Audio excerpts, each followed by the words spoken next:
한 디자이너가 이러한 얘기를 했어요. 사람을 만날 때 옷이 기억나는 사람을 만나지 마라 라고 이야기를 했어요. 진정한 멋은 뭐냐? 그 사람을 넘어선 안 된다라는 그런 얘기를 했습니다. 외면보다 내면이 더 중요하다라는 그런 말이죠. 반면에 내면이 준비가 안 됐는데 외면만 강조된 경우는 어떻게 될까요? 여러분, 일진 패션이라고 혹시 들어봤어요? 네, 일진 패션. 요즘 주로 일진들이 뭐 입는다고 해요? 청소년들이 발렌시아가이죠. 또 뭐예요? 탐 브라운, 뭐 구찌 이런 거 이제 왜 갖고 있는 사람 있나요? 왜 웃어요? 괜찮아요. 내면이 충실하면 됩니다. 일진들은 내면이 비어 있기 때문에 그 브랜드가 이제 문제가 되는 거죠. 아무리 좋은 명품을 입어도 브랜드 가치가 떨어지잖아요. 예, 우리 청년이 아니라 그 특정 문제를 일으키는 우리 청소년들. 그래서 버버리에서는 이 체크 패턴, 청소년들이 좋아하는 체크 패턴을 한동안 안 만들었어요. 청소년들이 안 입기를 바란다라는 그런 마음으로 그런 이제 일들도 있었죠.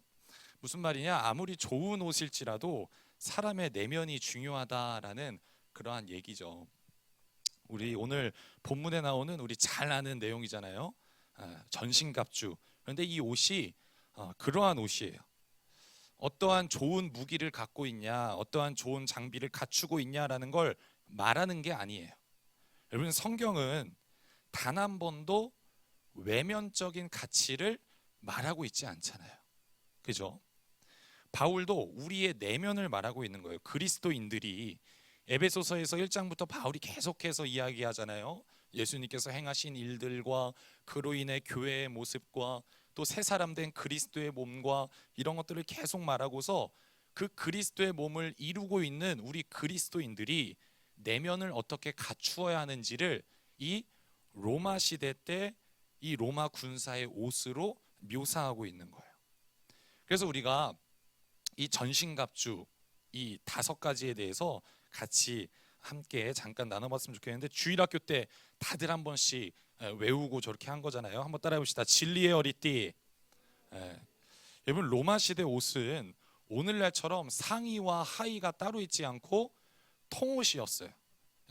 그냥 위에서부터 쭉 그냥 입는 통짜 옷이죠. 그래서 군인들은 반드시 뭐를 차야 되냐? 이 혁띠, 허리띠를 착용해야 되죠. 허리띠를 이 점 매고서, 그리고 옷을 단정하게 흐트러지지 않게 고정시켰어요. 여러분, 바울이 왜 가장 첫 번째로 이 허리띠를 얘기할까요? 여러분, 이스라엘 백성들이 애굽을 탈출하기 마지막 밤에 하나님께서 이러한 말씀을 하세요. 오늘 오전 예배 우리 담임 목사님 전하신 말씀의 본문 내용이잖아요. 너희는 허리띠를 띠고 무교병을 먹어라. 오늘 혀가 잘 안 풀리네요. 너희는 허리띠를 띠고 무교병을 먹어라.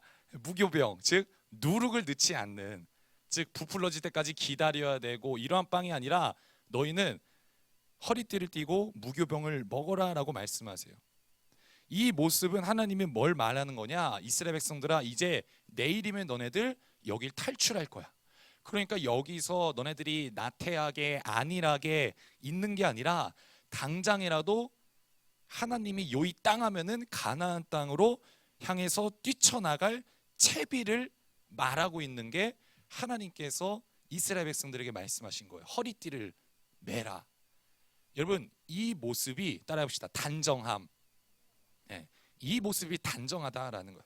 여러분, 성경에서 말하는 단정함은 그냥 뭐 허우대 앞에가 뭐 멀쩡하고 뭐 깨끗하고 깔끔하고 이게 단정함이 아니라 어떠한 목적지를 향해서 그 목적지를 바라보고서 나를, 내 모든 안일함을, 흐트러졌던 거를 다시 한 번 더 추스리는 것, 그게 바로 단정하다라는 거예요.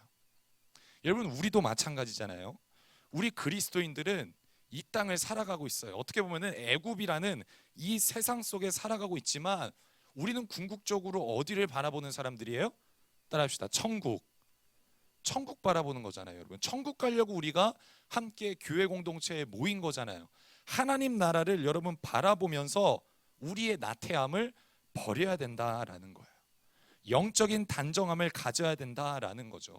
그런데 그 허리띠가 무슨 허리띠? 진리의 허리띠. 우리를 영적으로 단정하게 하는 게 뭐라고요? 진리, 하나님의 말씀이 우리의 나태함과 우리의 안일함과 우리의 게으름과 우리의 잠든 영혼들을 깨어내는 그 하나님의 진리의 허리띠를 매야 된다라고 이야기를 하고 있어요. 두 번째 따라합시다. 의의 호심경. 이 호심경은 이 군인들이 이 가슴팍에다가 붙이는 이 흉배라는 거예요. 잠언에서 이런 말이 있죠. 무릇 지킬 만한 것 중에 더욱 뭐를 지키라? 네 마음을 지키라. 왜냐? 생명의 근원이 그 마음에서 나기 때문이다라고 잠언에서 이야기를 해요.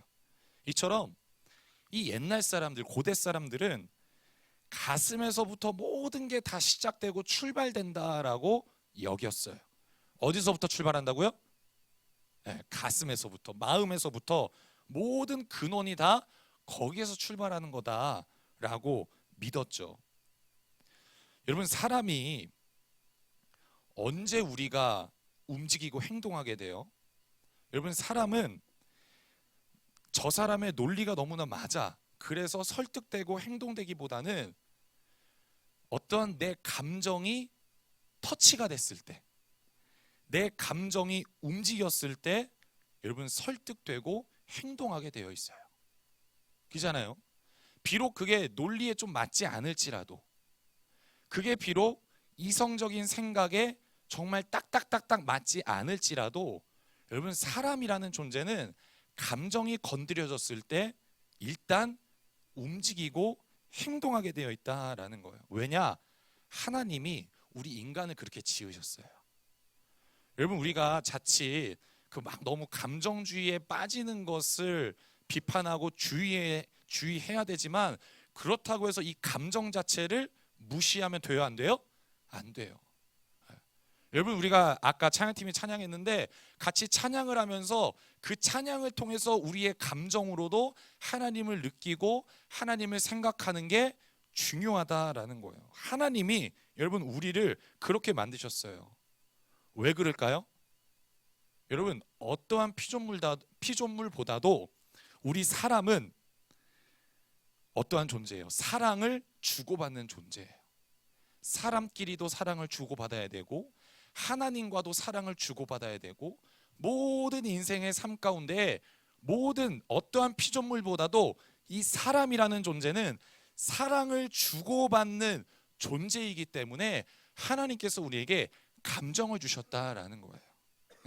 그리고 그 감정을 통해서 우리가 움직이고 행동하게 되어 있어요. 그래서 동시에 사탄은 꼭 뭘 건드릴까요? 감정을 건드려요. 여러분, 잘 보면 교회에서 이성과 논리 때문에 문제는 발생하지 않아요. 교회에서 발생하는 문제들의 대부분이 뭐예요? 감정 때문에 싸움이 일어나는 거죠. 감정 때문에 사람들이 교회를 떠나기도 하는 거예요. 감정 때문에 사람이 토라지고 갈라서게 되는 그러한 문제들이 발생한다라는 거죠. 여러분, 이 로마 시대 때 당시의 전쟁은 화전이 많았어요. 즉 불화살을 해가지고 부대가 있으면은 거기에 불화살을 막 쏟아내가지고 아예 그냥 불이 다 지펴져가지고 몰살당하게끔 화전이 굉장히 많았기 때문에 이 군인들이 꼭 전쟁에 나가기 전에 뭘 했냐? 이 흉배를 물에다가 푹 담그고서 입고서 전쟁에 출전했어요. 왜? 화전에 방어를 해야 되기 때문에. 여러분, 사탄도 불화살로 우리의 감정들을 공격하죠. 그래서 아주 작은 사소한 감정 하나 때문에 우리의 마음에 삽시간에 전부 다 퍼지게 돼요. 아주 작은 감정적인 문제인데 서로 죽이네 사내하면서 싸움이 일어나는 것까지 이어지고 번지게 된다라는 거죠. 그렇게 여러분, 사탄이 계속해서 우리의 감정을 공격하고 그렇게 할 때 여러분, 어떻게 우리의 마음을 지킬 수 있냐? 무슨 흉배라고요? 따라합시다. 의의 흉배. 네. 여러분, 의를 붙잡을 때 지킬 수 있는 거예요. 근데 여기서 말하는 의는 내 의가 아니라 예수님의 의. 예수님의 의가 뭐예요? 십자가의 의. 즉 우리가 십자가를 붙잡을 때 내 억울한 감정, 내 속상한 감정, 그 모든 감정의 요동이 따라합시다, 멈추게 된다. 바울이 그래서 의의 호심경이라고 이야기를 하는 거죠. 세 번째, 평안의 복음의 신. 다시 따라합시다. 평안의 복음의 신. 여러분, 월남 전쟁 때 이 땅에 죽창을 숨겨놓고 이 정글을 막 지나가고 숲속을 지나갈 때 이 땅 속에 죽창을 숨겨놓고 군인들의 발을 공격하는 그러한 방법들이 굉장히 많았어요. 또 우리 군대 갔다 온 사람들은 알잖아요. 발목지레로 병사들의 어디만 끊어놓는 거예요? 발목만 끊어놓는 거예요. 그러면 왜 안 죽이고 발목만 끊어놓을까요? 여러분, 한 명이 만약에 사살돼서 죽으면은 그 한 사람만 빠지는 건데, 발목이 다치면 어떻게 돼요? 최소 2사람, 3사람이 옆에 붙어줘야 되잖아. 버리고 갈 수 없잖아. 살아 있으니까 끌고 가야 되잖아요. 그래서 발목만 끊어 놓는 거예요. 그러면은 전력이 2배, 3배로 더 다운되고 떨어지기 때문에 계속해서 발목을 공격한다라는 거죠. 여러분, 그래서 신발이 안전해야 전투할 수 있는 거예요. 신발이 평안해야 싸울 수 있다라는 거죠. 여러분, 우리가 살아가는 이 세상의 길에는 여러 가지 유혹과 여러 가지 시험들이 있잖아요. 그러한 세상의 길을 걸어갈 때 여러분, 우리에게 무엇이 평안을 줄까요? 우리 청년들 착각하지 말 것은, 내가 이 세상에서 남들보다 정말 떵떵거리고 잘 살고 남들보다 가장 먼저 앞질러 가고 남들보다 더 먼저 오르게 되면은 나에게 평안이 주어진다 라는 게 아니에요.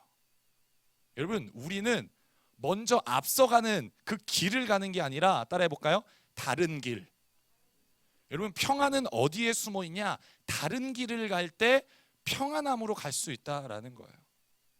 세상에서 경쟁에서 1등하고 먼저 되고 빨리 가고 앞서가는 건 절대 평안을 주지 않아요. 여러분, 학교에서 1등 해봤어요? 여러분, 1등하면 마음이 편해요? 네? 공감 못해요? 저도 못해요. 자, 여러분, 1등하면 불안해요. 더 불안해요. 왜? 1등을 지켜야 되잖아. 언제 누가 치고 올라올지 모르잖아요. 네. 여러분, 우리는 어떠한 길을 가야 되냐? 평안의 길. 근데 그 평안의 길은 어떻게 갈 수 있냐? 다른 길을 가야 된다라는 거예요. 바울이 말하는 다른 길이 뭘까요? 예수님이 말씀하신 다른 길이 뭐예요? 십자가의 길인 거예요. 복음의 길인 거예요. 우리가 다른 가치관으로 살아갈 때 진정한 평안을 가질 수 있다라는 것을 이야기하는 거예요. 세상의 수많은 유혹과 세상의 수많은 시험 속에서 우리가 어떻게 평안할 수 있냐? 다른 길을 갈 때. 그래서 바울이 뭐라고 말하나요? 복음의 신을 신어라. 우리에게 평안을 주는 그 복음의 길, 십자가의 길을 가야 된다라고 이야기하고 있는 거죠. 아멘. 우리 네 번째 같이 한번 따라합시다. 믿음의 방패. 다시 한번, 믿음의 방패. 여러분, 방패는 가장 전쟁할 때 중요한 방어 도구죠. 여러분, 이 방어라는 말이 두 팔을 올리다라는, 따라해볼까요? 두 팔을 올리다. 여러분, 권투 선수가 경기하는 내내 뭐를 올려요? 그렇죠, 가드를 올리죠. 그래서 계속 경기가 끝날 때까지 이 가드를 내리질 않아요. 두 팔을 내리지 않죠. 그런데 팔이 내려가는 것, 그게 낙심이에요. 낙심이라는 단어. 여러분, 왜 낙심할까요? 왜 여러분, 선수가 아니면 병사가 자기가 들고 있는 어떠한 주먹과 자기가 들고 있는 방패를 여러분 왜 내리게 돼요? 여러분, 이스라엘 백성들이 언제 낙심하게 돼요? 하나님의 말씀을 기억하지 않을 때 현실을 바라보고 낙심하잖아요. 그래서 출애굽기에 보면은 하나님께서 이스라엘 백성들을 불러내잖아요. 광야에서 하나님께서 계속 인도해 가시는데 그들이 이런 얘기를 하잖아요. 왜 우리를 잘 살고 있었던 애굽에서 꺼집어내냐. 근데 그들의 문제가 뭐였어요? 먹고 살 게 없다라는 거예요. 우리가 왜 이 광야에서 굶겨 죽이려 하냐. 차라리 애굽의 노예로 있을 때는 먹을 거라도 먹여줬다. 근데 우리를 왜 여기 나와서 이렇게 굶겨 죽게 하냐. 낙심하게 되는 거죠. 여러분, 하나님에 대한 믿음이 사라질 때 바로 우리의 눈은 현실을 바라볼 수밖에 없어요. 왜냐하면 이 땅을 살아가고 있잖아요, 우리가. 여러분, 하나님에 대한 믿음이 약해질 때 현실을 바라보게 되고 현실을 바라보면 낙심하게 되는 거예요. 답이 안 나오는 거죠. 어떻게 살아가야 될지 막막한 거죠. 요즘 청년들 특별히 막 취업도 힘들고 코로나로 인해서 요즘 막 알바도 힘들고 다 힘들고 앞으로 내 삶이 어떻게 될까? 요즘 정규직 찍는 게 너무나 어렵고 뭐 공무원 시험을 준비해도 너무나 힘들고 현실을 바라볼 때는 우리가 낙심할 수밖에 없어요. 그래서 바울이 뭘 가져야 된다라고 해요? 우리가 이 팔을 내리지 않는 방패를 위해서 따라해 볼까요? 믿음. 말씀을 가지고 우리의 믿음을 세워야 된다라고 이야기를 해요. 아멘. 네.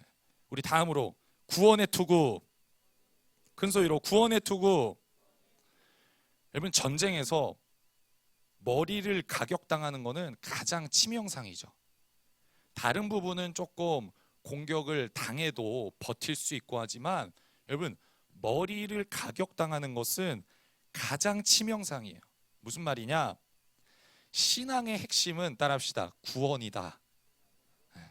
우리 청년들 신앙생활에 있어서 가장 핵심이요 중요한 것은 구원이에요.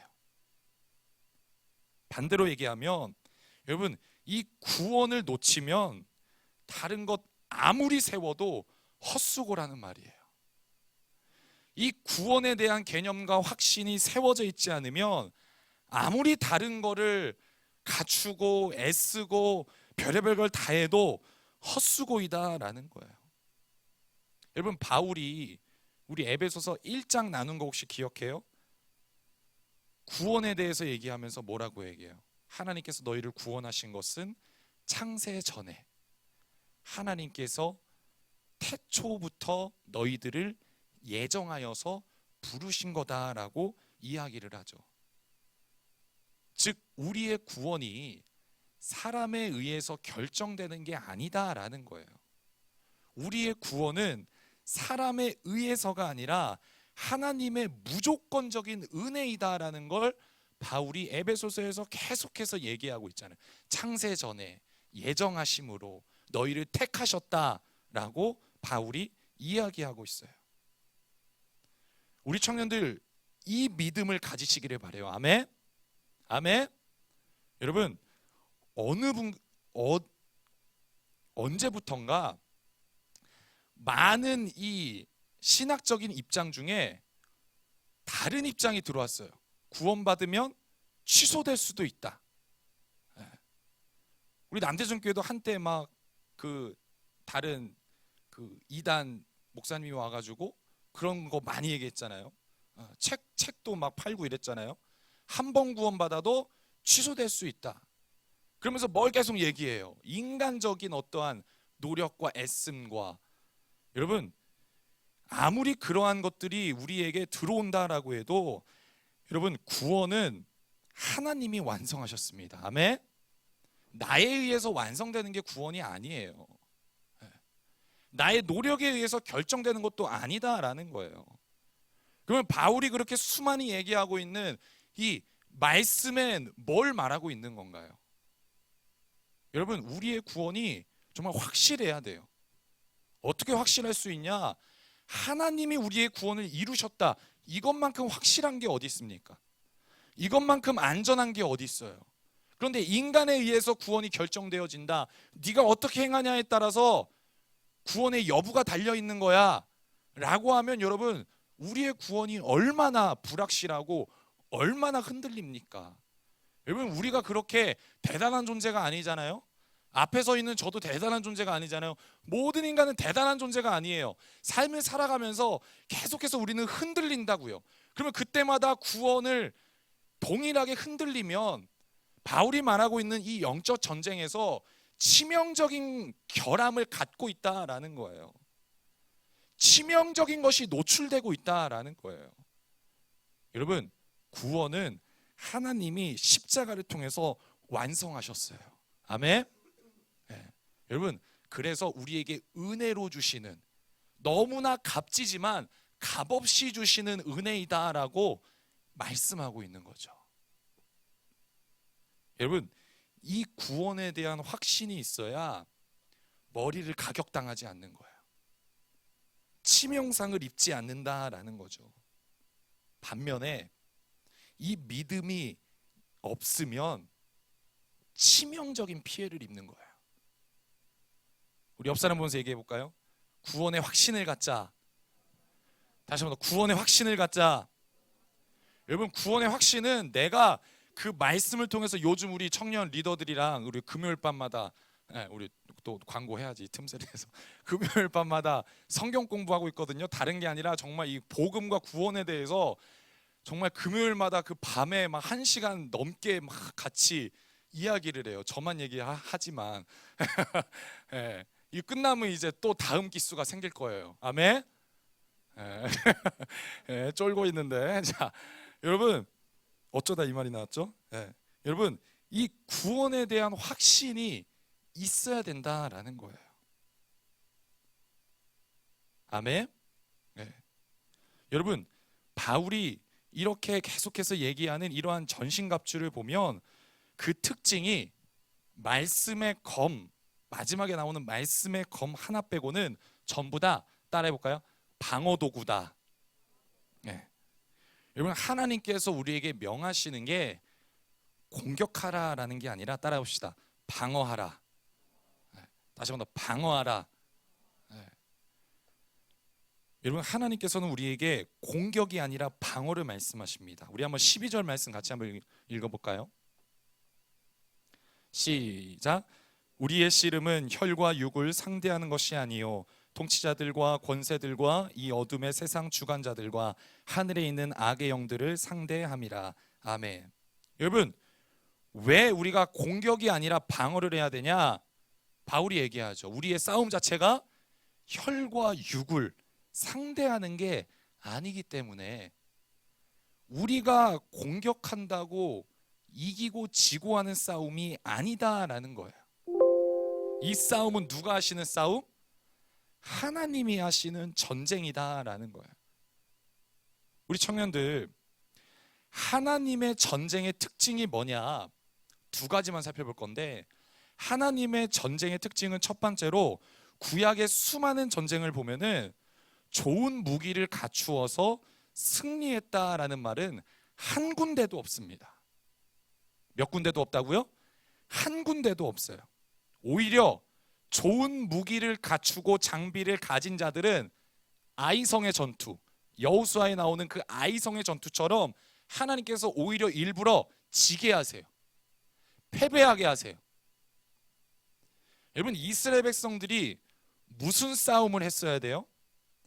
적군과 칼을 들고 싸우는 게 아니라 내가 생각하는 좋은 무기, 내가 생각하는 좋은 기술들을 버리는 싸움을 했어야 돼요. 여러분, 이걸 잘 기억하세요. 광야에서 이스라엘 백성들이 싸운 것은 한 가지 싸움입니다. 무슨 싸움이냐? 좋은 무기 들고 좋은 기술을 연마해 가지고 적군들과 싸우는 싸움이 아니라 내 좋은 무기를 버리는 싸움, 내가 지금까지 준비했던 기술들을 버리는 싸움, 이 내면의 싸움을 했어야 됐어요. 외부의 싸움에 승패가 달린 게 아니라 내면의 싸움에 승패가 달린 희한한 싸움을 이스라엘 백성들이 치렀어야 되는 거죠. 왜요? 혈과 육을 상대하는 게 아니기 때문에 하나님이 싸우시는 거죠. 우리는 방어를 하는 거예요. 그러면 하나님이 승리케 하신다라는 거예요. 여러분, 아이러니하게도 내가 하려고 하면 패배하는 싸움이 우리가 살아가는 이 전쟁인 거예요. 아멘. 우리 청년들 꼭 기억하세요. 내가 하려고 하면 오히려 패배하는 싸움을 우리는 살아가고 있어요. 또 하나님의 전쟁의 두 번째 특징은, 그렇기 때문에 사람이 연마하고 훈련해서 승리했다라는 말은 한 군데도 없습니다. 다시 한번 얘기해요. 사람이 열심히 연마하고 훈련해서 승리했다라는 말은 한 군데도 없어요. 우리 청년들, 세상이 우리 청년들한테 말하는 미덕이 뭐예요? 세상이 우리한테 말하는 미덕이 뭐냐? 반복적으로 연습해라. 치밀하게 계획을 짜라. 그리고 너 자신을 가꾸어라. 그게 미모이든 아니면 신체를 가꾸든 아니면 지적인 걸 가꾸든 반복과 또 계획과 자신을 가꾸는 것, 소위 말하는, 따라해볼까요? 자기관리. 자기관리를 잘하는 것을 세상에서는 미덕이다라고 강조해요. 그래서 그런 책들도 너무나 많잖아요. 자기개발, 뭐 인생을 어떻게 살아가야 되냐. 여러분, 물론 자기관리는 아름다운 거예요. 귀한 모습입니다. 그 자체를 부정하는 게 아니에요. 그런데 하나님의 가치 속에서는 열심히 준비하고 열심히 연마하고 계획적으로 자기관리를 철저하게 해서 승리했다라는 건 한 군데도 없습니다. 있으면 저한테 그 구절을 갖고 와보세요. 여러분, 세상에서는 그러한 것을 미덕이라 말하고 우리가 물론 그렇게 살아가야죠. 그렇지만 하나님의 가치 속에서는 자기 관리를 했기 때문에 잘 살고 승리했고 영광으로 나아갔다라는 말은 한 명도 없어요. 여러분, 모세 잘 알잖아요. 모세만큼 자기 관리가 잘 된 사람이 어디 있어요? 강대국, 가장 선진국 애굽의 왕자 신분이에요. 뭐 어쨌든 막 뭐 강줄기를 따라가든 뭐 버려졌든 결론은 그는 왕자의 삶을 살아가고 있어요. 그러니까 얼마나 훈련되고 얼마나 계획적이고 얼마나 절제가 돼 있고 얼마나 그러한 철저한 인생을 살아갔나요? 그런데 하나님께서 잘 알다시피 모세를 언제 사용하세요? 80세에 사용하세요.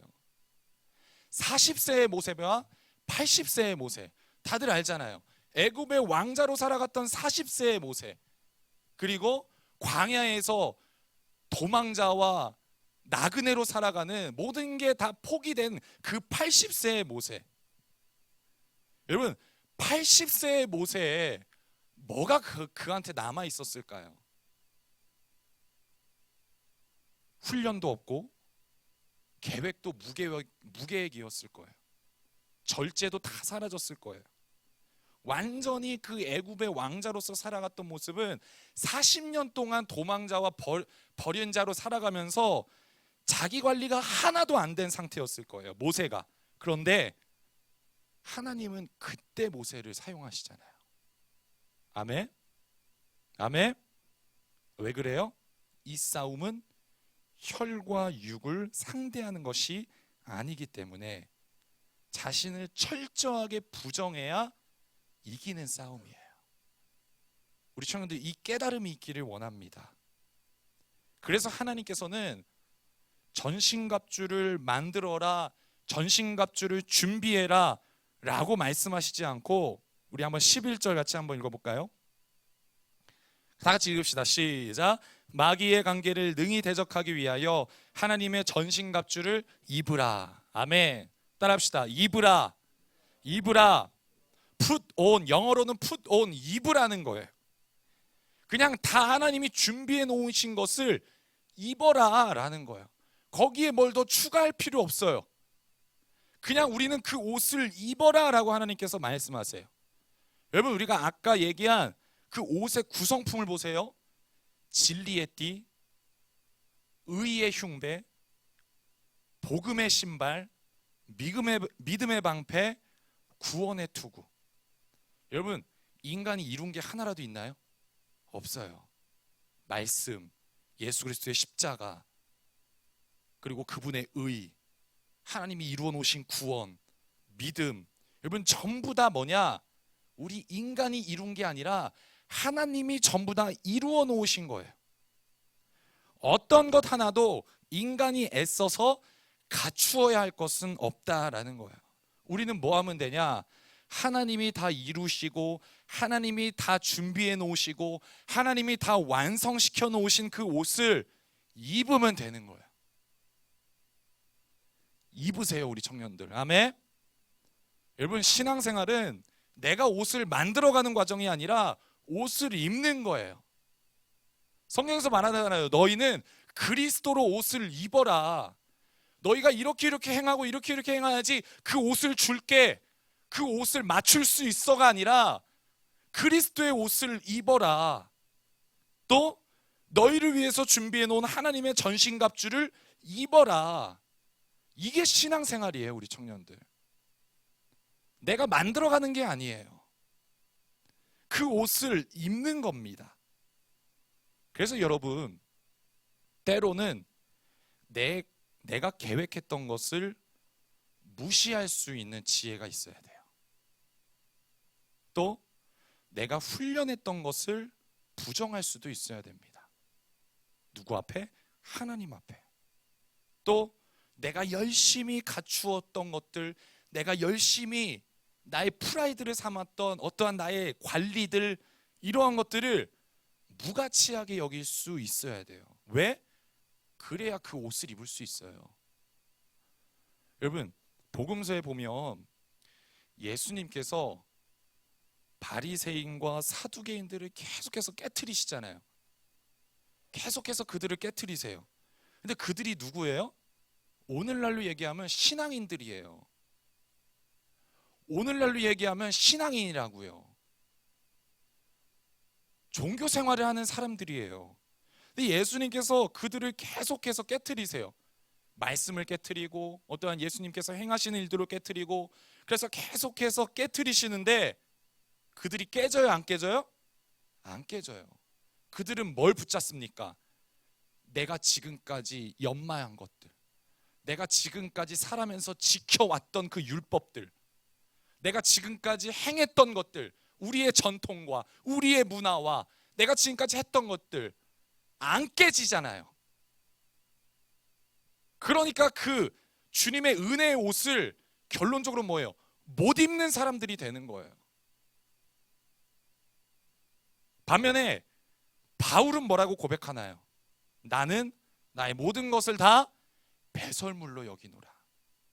아멘. 내가 바리새인이고 내가 뭐 학벌이 좋고 내가 무슨 사업수완이 좋고 내가 모든 것을 다 가진 자여도 내가 예수 그리스도를 때문에 예수 그리스도 하나를 얻기 위해 나의 모든 것을 다 배설물로 여긴다라고 바울이 그렇게 고백하고 결정을 했기 때문에 그 옷을 바울은 입을 수 있었던 거예요. 여러분, 바울이랑 나머지 그 바리새인 사두개인들이랑 뭐가 다릅니까? 똑같은 바리새인이잖아요. 똑같은 핍박하는 자였잖아요. 그런데 어떻게 바울은 바울이 될 수 있었냐? 그 옷을 입을 수 있었냐? 깨트린 거예요. 부정한 거예요. 왜? 그 옷이 더 좋기 때문에. 내가 지금까지 이룬 나의 자기 관리들, 나의 모든 그런 계획들, 나의 모든 쌓아놨던 것들, 내가 연마했던 것들, 그 옷이 더 중요하기 때문에 이건 다 그냥 필요 없어. 그걸 깨달았기 때문에 배설물로 여길 수 있는 거예요. 아멘. 네. 우리 청년들 어떠한 모습인가요? 바울처럼 배설물로 여길 수 있나요? 아니면 사두개인과 바리새인들처럼 내 것을 아직도 지키고 만들어 가면 된다라고 생각하며 안 깨지고 있나요? 여러분, 하나님께서는 우리가 신앙생활하면서 이 포인트를 꼭 만나게 하세요. 이 포인트를 꼭 겪게 하세요. 그때 바울처럼 그렇습니다. 내가 내 모든 것을 다 배설물로 여길 수 있습니다. 고백하며 그 옷을 입는 자가 되시기를 바랍니다. 아멘. 그때가 어느 때인지는 몰라요. 하나님의 때에 하나님의 방법으로 여러분들에게 어떠한 하나님께서 그 상황을 만나게 하실 거예요. 그런데 그때 내가 지금까지 해온 게 얼만데, 내가 지금까지 교회를 몇 년 다녔는데, 내가 지금 뭐 집사요 뭐요 내가 지금 장난 아닌데, 여러분 내가 만들어 입으려고 하면 궁극적으로 그 옷을 못 입어요. 우리 청년들 꼭 기억하세요. 신앙생활은 열심히 자기 관리하듯 노력하고 행하고 지키는 게 아니에요. 여러분 이게 정말 그 한 끗 차이인 것 같은데, 깻잎 한 장 차이인 것 같은데, 여러분 우리가 열심히 큐티도 하고 열심히 우리가 새벽 예배도 나오고 뭐 특세도 하고 막 이런저런 것들을 행하잖아요. 그런데 정말 그 하나의 차이가 뭐냐? 그게 자기 관리가 되면 안 돼요. 우리 청년들 꼭 이걸 기억해요. 그게 자기 관리는 아니에요. 내가 그 옷을 입었기 때문에 행하는 거지, 여러분 신앙생활 자기 관리 타듯 하지 마세요. 그건 종교입니다. 그건 진리가 아니에요. 그건 종교예요. 제가 종교는 뭐라고 했어요? 우리를 더 억압하는 거예요.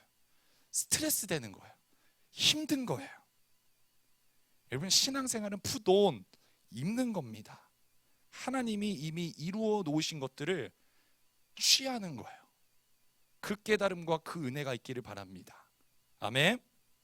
그래서 마지막으로 전신갑주의 최종 목적이 뭐냐? 우리 13절 한번 읽겠습니다. 13절 시작. 그러므로 하나님의 전신갑주를 취하라. 이는 악한 날에 너희가 능히 대적하고 모든 일을 행한 후에 서기 위함이라. 아멘. 여러분 모든 무장을 한 이유가 여기에 있어요. 따라합시다. 서기 위함이라. 여러분 무장을 한 근본적인 이유 한 가지는 능히 서기 위한 거예요. 여러분 신앙생활은 버티는 겁니다. 뭐라고요? 버티는 거예요. 여러분 세상에 쓰나미가 몰려오잖아요. 유혹과 시험에 쓰나미가 몰려와요. 또 우리가 지난주에 나눈 것처럼 전 세계적으로 모든 권위 있는 사람들이, 위정자들이 종교 통합을 해버리고 악한 권세가 우는 사자와 같이 모든 기독교를 막 집어삼키려고 하는 그 상황 속에서 여러분 우리가 뭘 할 수 있어요? 인간적인 방법으로. 지난주 나왔던 그 기라성 같은 각 종교와 각 국가를 대표하는 그 종교인들, 우리가 만나지도 못하는 사람들이에요. 말도 못 거는 사람들이. 그런데 그런 사람들이 그렇게 작당을 펼치고 있는 그 상황에서 여러분 우리가 인간적인 방법으로 뭘 한다고 해서 그게 해결이 되나요? 우리가 인간적인 방법으로 뭘 액션을 취한다고 해가지고 그 반응이 있어요? 없어요. 여러분 우리가 할 일은 싸우려고 달려드는 게 아니라 하나님이 주신 옷을 입고 방어하면서 끝까지 버티고 서 있는 거예요. 아멘. 우리 마지막 사진 한 장 띄워주세요. 여러분 로마 군인이 전쟁에 나가면 저 모습을 취하죠. 긴 방패로 전신을 가려요. 그런데 그냥 한 명 뚝뚝뚝뚝 서 있는 게 아니라 촘촘히 서 있어요. 자신의 몸을 가리면서 촘촘히 서죠. 그렇게 한 사람 한 사람이 전 부대를 가리는 펜스가 되는 거예요. 그리고 각 사람은 여기선 뭐가 핵심이에요? 죽을 때까지 서 있는 거예요. 죽을 때까지 서 있는 거예요. 자기가 가서 막 뭐 칼을 들으려고 하고 창을 던지려고 하는 게 아니라 끝까지 서 있는 거예요. 온갖 공격이 쏟아져 와도 죽을 때까지 끝까지 버티고 서 있습니다. 여러분 전쟁에 나간 사람들이 힘들다고 포기해요? 아니에요. 목숨이 왔다 갔다 해요. 내가 이 방패를, 내가 무너지면 뭐예요? 나만 죽는 게 아니라 우리 부대 자체가 전멸하는 거예요. 여러분 이게 바울이 말하는 공동체의 모습이에요. 여러분 우리 공동체는 개개인 우리 청년들 한 사람 한 사람으로 구성되어 있지만 그 한 사람은 혼자가 아니라 전체를 이루고 있어요. 따라합시다. 개인이 곧 공동체다. 그런데 그 공동체가 이러한 모습과 같은 공동체이다라는 거예요. 여러분, 하나님께서는 나를 부르셨지만 나를 부름과 동시에 우리를 뭘로도 부르신 거예요? 새 사람으로도 부르신 거잖아요. 여러분, 구원받은 건 뭐라고 했어요? 개인이 아니라 그리스도의 몸에 참여하게 되는 거예요. 하나님은 나를 부르셨지만 동시에 그건 새 사람으로도 부르신 그러한 부르심이다라는 거예요. 하나님께서 우리에게 그리스도의 몸에 참여하게 하셨어요. 여러분, 우리 여기 있는 우리 청년들 옆 사람 보세요. 얼굴을 한번 보세요. 우리 옆 사람 보세요. 봐, 얘들아. 여러분, 여기 있는 한 사람 한 사람은 내 마음대로 왔다가 내 마음대로 들어가고, 내가 그냥 뭐 쉽게 왔다가 쉽게 나가는 게 아니라, 따라합시다. 운명 공동체. 다시 한번, 운명 공동체. 여러분, 우리는 운명 공동체에 속해 있는 거예요. 내가 뚫리면 다 죽는 거예요. 내가 끝까지 버티면 우리 전체가 살아남는 거예요. 나의 유익이 공동체의 유익이요, 공동체의 유익이 나의 유익인 겁니다. 이게 교회예요. 여러분, 전체주의랑 혼동해서는 안 돼요. 이러한 전체주의와 공산주의, 이게 다 뭐예요? 기독교의 이러한 모습들을 잘못 왜곡해가지고 만든 사상들이잖아요. 여러분, 우리는 운명 공동체예요. 그리스도의 몸은 하나님이 부르신 공동체입니다. 그래서 여러분, 교회가 가장 조심할 게 뭔 줄 알아요? 무슨 막 뭐 악한 자의 막 유혹과 이런 게 아니에요. 교회에서 가장 주의해야 되는 것, 개인주의입니다. 여러분, 교회가 개인주의 된 순간, 이기적인 모습 되는 순간 무너지게 돼요. 나 혼자만 생각한 순간, 나만 살아남을 수 있다, 나만 구원받으면 된다, 이게 아니라 부대 전체가 전멸되는 거예요. 개인주의에 빠지는 순간 왜곡되고 변질되고 무너지는 겁니다. 우리 옆 사람 보면서 마지막으로 인사합시다. 우리는 운명 공동체다. 우리 찬양팀 나와주세요. 다시 한번 더, 우리는 운명이다. 우리 청년들, 우리는 끝까지 서 있어야 됩니다. 누구를 위해? 나를 위해서뿐만 아니라 우리 공동체를 위해, 또 우리 남대전 교회를 위해서만 아니라 하나님께서 십자가 사건을 시작으로 만드신 이 우주적인 전체적인 그리스도의 몸인 이 교회를 위해서, 여러분, 우리는 끝까지 서 있어야 되는 거예요. 내가 뚫리면, 내가 무너지면 우리 공동체가 위험해진다라는 마음으로 우리의 내면을 지키고 서 있어야 됩니다. 여러분, 하나님이 싸우시는 거예요. 하나님이 결국엔 이기십니다. 아멘. 여러분, 성경에 나와 있잖아요. 누가 승리해요? 하나님이 결국에는 승리하세요. 또 십자가를 통해서 이미 승리하셨어요. 지금 이 땅은 뭐냐? 그냥 그 패배한 자들이 발악하면서 살아가는 거예요. 원수 사탄들이. 하나님께서 이미 승리를 다 끝내 놓으셨습니다. 여러분, 교회는 반드시 승리합니다. 아멘. 여러분, 세상이 아무리 바벨탑을 쌓고 아무리 권세를 가지고 찍어 누르고 흔들려고 해도 그리스도의 몸은 무너지지 않습니다. 끝까지 서 있을 수 있는 거예요. 왜? 우리의 싸움이 혈과 육에 속한 것이 아니기 때문에 하나님이 싸워주시고 하나님이 승리하신다라는 겁니다. 우리 안에 그 믿음을 갖고 자기 관리하듯 신앙생활하고 내가 옷을 만들어 가려고 애쓰는 게 아니라 하나님의 그 옷을 입고 우리가 한 몸이 되어 끝까지 서 있을 수 있는 우리 청년부가 되기를 주님의 이름으로 축복합니다. 우리 함께 찬양, 우리 마지막 불렀던 찬양 함께 부르고 기도하고 마치겠습니다.